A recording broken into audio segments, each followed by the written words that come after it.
Hello, today we're taking a look at the iconic logos of Final Fantasy, which combine the unique brushstrokes of Yoshitaka Amano with the bold serif typeface to create something instantly recognisable and now distinctly associated with Final Fantasy's identity. So in this episode, I'm going to break down the distinctive qualities of the Final Fantasy brand, along with a brief overview of the visual particulars of each game and how these visuals have evolved over time and into the present day. So, jumping right in, first and foremost, it's worth noting that this uniform approach to Final Fantasy logos, sitting on a white field with the duotone or tritone artwork, is not something that has existed from the outset of the series, but rather started evolving out of the typefaces and arrangements that were developed for Final Fantasy IV. And prior to this, the distinction between Japanese and international releases were quite stark, with the Japanese being a bold, overtly 80s style script, accompanied on the packaging by Amano's key art,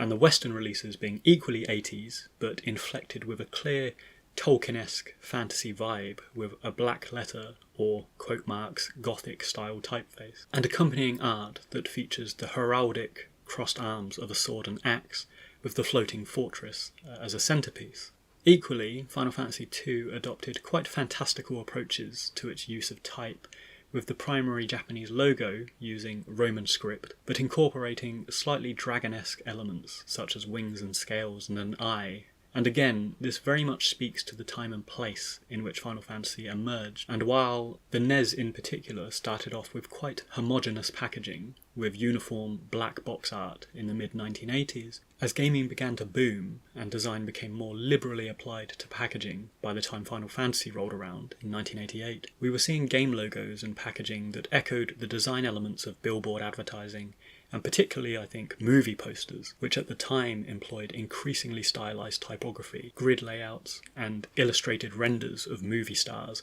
rather than photography. And they worked quite creatively around grids and breaking grids and golden ratios to create things that really jumped out of the frame and crystallised the 80s action movie in particular in quite a distinct way. And I feel this was mirrored effectively over into video games, which were becoming much more mainstream, much more popularised, and had a lot more real estate design-wise in terms of, the big chunky boxes you used to get for the NES, for example, to emphasise design and type and logos and stuff like that. And Final Fantasy, as we can see from the first three titles, really indulged in this zeitgeist and created overly stylised logos to a degree too. Now, looking at the history of the logos, particularly at the Japanese versions and the box art there was a gradual evolution and clear signs were there to how we arrived at the current typeface and logo arrangement we have today. Final Fantasy II, for example, was the first to pair the Roman script with a Japanese script as a subline, which became a recurring feature of the game. And all of the Japanese releases, while not yet opting for what we'd call minimalism, were all designed on a white field, so a plain white background, and utilised Yoshitaka Amano's key artwork to complement the logos, which was refined, as mentioned in Final Fantasy IV, to become more like the logo that we recognise today. Now, turning to the logo styling that we now associate with Final Fantasy and looking from Final Fantasy IV onwards, it's interesting to consider this, because while box art across video games broadly remained in this hyper-stylised action poster sort of aesthetic through the 1990s, Final Fantasy's shift into this reductive, more simplified design really struck me, and it's remarkably refined and mature, particularly for this time and place. And even as a kid, I was looking at the box art for the PAL version of Final Fantasy VII, which was my first Final Fantasy game, and even as a kid, without this formal understanding of design or anything like that, it really struck me as grown up and mature in how reserved and minimal it was, particularly compared to the other games in my PlayStation library. But in keeping with the logos, let's zero in and really focus on what made these so distinct and successful. And foremost, I think, it was the uniformity that applied across each game, and moving away from that swirling dragon-style typeface of Final Fantasy II, for example, that was borderline illegible, in my opinion, and also from that black letter Gothic style Final Fantasy I, the Western version, neither of which I think really communicated an enduring idea or brand or identity, and actually I think have aged quite considerably, and they do look very 80s in nature. Square changed tact with this and opted for a simple capitalised serif font called Runic Condensed, and this was crafted by the famous foundry Monotype, which made numerous well-known fonts such as Times New Roman, Arial, and so on. And the runic script works brilliantly because, firstly, from a design perspective, and despite being a serif, which means it has the little strokes on the edges of certain letters, giving it that old-style feel, rather than having a lot of contrast within the lettering, which is actually typical of a lot of serif fonts. And for example, if you look at the capital A in Times New Roman, it has a very thin weight on the left stem, but a very thick weight on the right stem, and this is to make it more distinguishable and legible when reading at a small size in a book, for example. But using this style for a logo, it may seem weird and it looks kind of disjointed and uneven at a large size. So Runic Condensed is a perfect kind of serif for a brand identity and a logo because it has very little contrast between the lettering and the weights of the different stems and ascenders and stuff. Thus it creates a very uniform, homogeneous feel, particularly capitalized as it is for the Final Fantasy logo. But by retaining those subtle serif strokes at the edges of certain letters, like the F's and the I's and so on, it ultimately retains and has this slightly formal,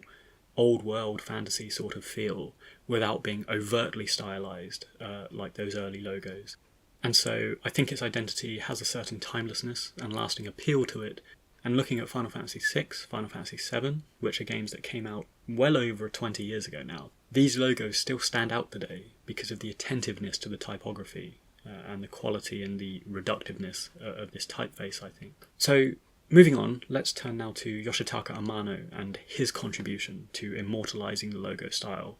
And from the outset of the series, Amano has worked largely behind the scenes, in fact as a concept artist, a character designer and an illustrator that creates what's called key art from production notes and production scripts. So this helps inform designers of how characters might look and how settings and moods might play out in particular game moments and scenarios. And Amano's contributions can't be understated here, and in many ways he inadvertently reflects the weird amalgam of East and West cultures and mythologies that is present in Final Fantasy games through his eclectic art style. For example, at a glance you might see how he's inspired by and rooted in the woodblock prints and the ukiyo-e floating world heritage of traditional Japanese art. But looking closer at his loose flourishes and use of colour, we can see hints of Western Art Nouveau, for example, and for example the trellising flourishes, or whiplash curves as they're called, that inch around the box art of Final Fantasy II. These are a clear nod to the knotted borders which feature through many of the French architecture and posters by Alphonse Mucha, for example, that dictated the Art Nouveau movement. So a great fusion of traditions that are present in Amano's work, kind of quite subtly. But looking to the logo specifically, the adoption of his key art started from the outset with the Japanese releases, having hero characters which were present on the game cases. So that's the first three titles. But turning to Final Fantasy IV, once again, this is where his work became more fully integrated into the logo and the typeface as a duotone graphic. But also, significantly, this is the first logo that features a significant but secondary character in the form of Kane Highwind, rather than a hero on the box art. So in similar fashion, we have Final Fantasy V, which was removed entirely from character designs by featuring the Windrake. Final Fantasy VI features a possessed Terra within her Magitech armour, which for years I thought was Kefka due to the silhouetting for some reason. And then we have the immortalised and perhaps most famous Final Fantasy logo, which is Final Fantasy VII's Meteor Fall, which comes in a duotone teal brushstroke that reflects the hues of Mako Energy, and so I think really emphasised, perhaps more than any other Final Fantasy, key story elements in the way it uses the graphic, but also the colour there. And looking at these first 7 titles of the Final Fantasy anthology, we get a general feel for how graphics and iconography is employed in the series, incorporating either hero characters or indeed pivotal elements of the world and story, which steers our characters and our heroes one way or another over the course of our adventure. So Final Fantasy VII and Meteor being summoned is a prime example. Final Fantasy VIII is a bit of both, since Squall and Rinoa are our central characters, but also their embrace that features in the logo is a crucial scene where they make their promise and it foreshadows the events of the end game, where Squall needs to find his way back to the flower field. Final Fantasy IX, a bit more obscure for a lot of people, as it features the Master Crystal, which, narratively speaking, isn't revealed until very late on in the game. So I think this confused a lot of people upon the game's release. But it's also the source of life itself in the world of Final Fantasy IX, so quite a significant element there. Final Fantasy X is actually where it gets a bit interesting. Not only is it among my personal favourite logos, it features Yuna performing Ascending, which reflects one of the more potent scenes at Kilika early in the game, but it's also evidence of the death cycle and this perpetual loop of death that is central to the world and setting of Spira. But more so, this logo stands out because it was the first graphic to really dominate the logo rather than sit discreetly behind the type, and also it was the first to really warp the typography and warp the font. And for reasons that I can't figure out, they've expanded the Roman numeral of the 10 so that the X sits quite wide on the typeface. And this isn't something that they've replicated for any subsequent games, such as 11 or 10.2. And I initially thought maybe it was the narrowness of the single numeral that warranted extending it, in case the logo looked a bit lopsided or disjointed. But Final Fantasy V has a single numeral as well. So, a strange decision there. I can't understand why they might have done it, and it's something that I can't unsee. But regarding the embellishment of the font and the typeface, this is something that's noteworthy because it has carried over in a couple of instances since Final Fantasy XIII, Final Fantasy XIV and 15 have edited the text to have soft gradients and soft glows around it too. So they have started playing with the dense blackness of the runic type, giving it a bit of density, a bit of depth and a bit of gradient. And I think they do this quite well because it does give it some sort of emphasis, but it doesn't conflict with the monotone or tritone colorways of the graphics. So very interesting in how they're subtly evolving the fonts here in a logo too. So before coming to my final point, I'll just run through the remaining key art. So we have the two MMOs, 11 and 14, which feature ensemble character portraits, perhaps owing to the player-determined creation and nature of those particular MMO titles. We have Final Fantasy XIII, which features Cocoon, 15, which features Noctis and Lunafreya, 16, which features the significant icons of Ifrit and Phoenix, and 12. And 12 is interesting because it features Judge Gabranth. And this is pretty cool because Final Fantasy XII was released in 2006, and around this period we started seeing re-releases of older titles, where Amano and the team seemed to shift focus into showing antagonistic characters on the logos. So we have the Evil Emperor in the new logo for Final Fantasy II, and we have Golbez in the new logo for Final Fantasy IV. So quite interesting how they've started adopting the more negative and antagonistic elements of the games in some of the logos. And I quite like this approach because highlighting and zeroing in on the primary obstacle to your heroes rather than the heroes themselves, quite an interesting take on a game and quite an impactful way to do it, I think. So just before wrapping up, we've considered the art, we've considered the typography of Final Fantasy logos in brief, but I want to focus finally on colour and layout, because I really think this contributes to the enduring, timeless appeal that these Final Fantasy logos have. And I've touched on how not just key art, but also key colour palettes are lifted out of the game worlds and applied as monotone or tritone flourishes to really distinguish them against a black runic font. So for example, the Mako colours of 7, the sunset colours of 8, and so on, to a greater or lesser degree reflect moments in the games. But what really emphasises these, I think, is the confident application of negative space around the logo in most applications of brand, because sitting the logo unobstructed on a white field really allows these aforementioned colours to pop out. It offers the best possible contrast to the black monotype,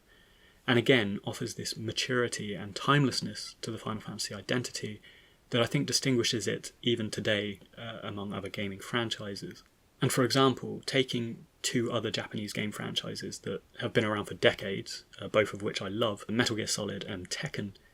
if we consider the evolution of these game logos from the outset, there's very little consistency over time, as the games have opted instead to try and capture a cultural moment or a design trend in the particular time and place that they are released, rather than necessarily create a sense of timeless anthology.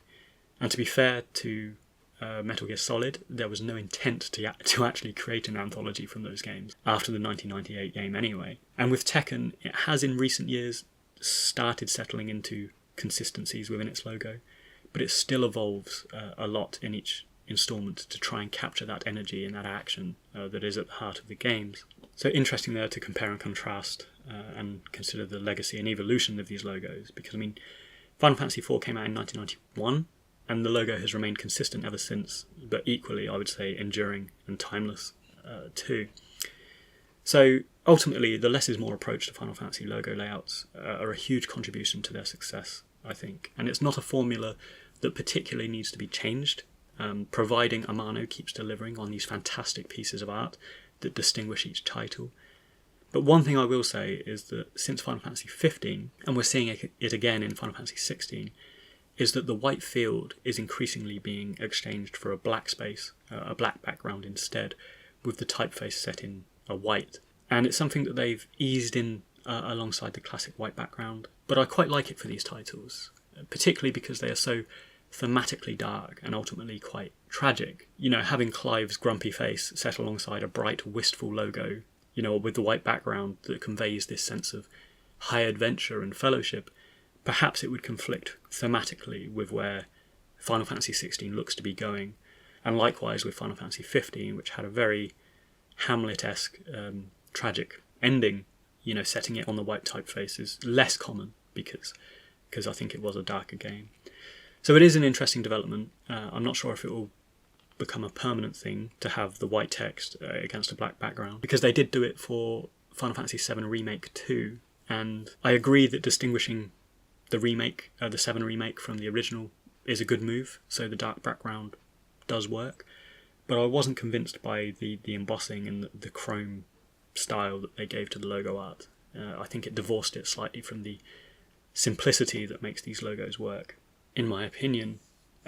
So there we have it, an overview and explanation of some of the Final Fantasy logos, or rather the various aesthetic components that make them work so well and make them endure